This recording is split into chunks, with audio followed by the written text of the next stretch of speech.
আমি ভালাই, তারাতি তুই কেমন আছো? আমিও ভালাই, তাই তো বলি এমন বিজয় দিনে আমার নানা কি আর ঘরে থাকতে পারে? আচ্ছা নানা, এত দিবস রাখা, এই দিবসটা তোমার কাছে গুরুত্বপূর্ণ কেন? অনেক অনেক দিবস যাইয়া আইছে বিজয় দিবসে, এই দিবসের পেছনে অনেক কথা আছে রে লাতি রে। এখন তুমি বুড়া নানা, আমরা এখন ছাত্র রে, বিজয়ের ইতিহাসটা শুনতে আমি চাচ্ছি রে নানা রে। শুনবি?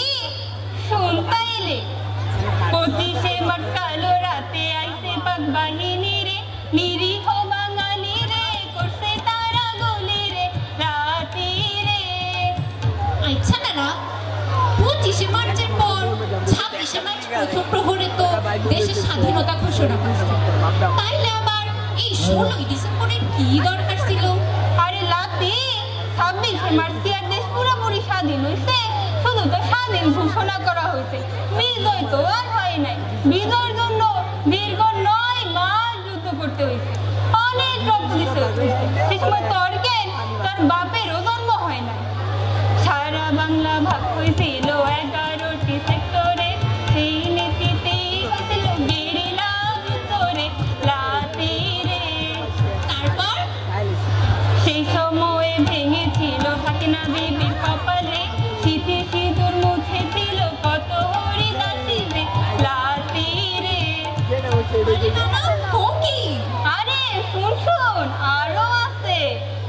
30 লক্ষ বাঙালি রক্তে কেনা বিজয় রে, এই বিজয়ের মান রাখা তোদের সবার দায়িত্ব রে লাতি রে।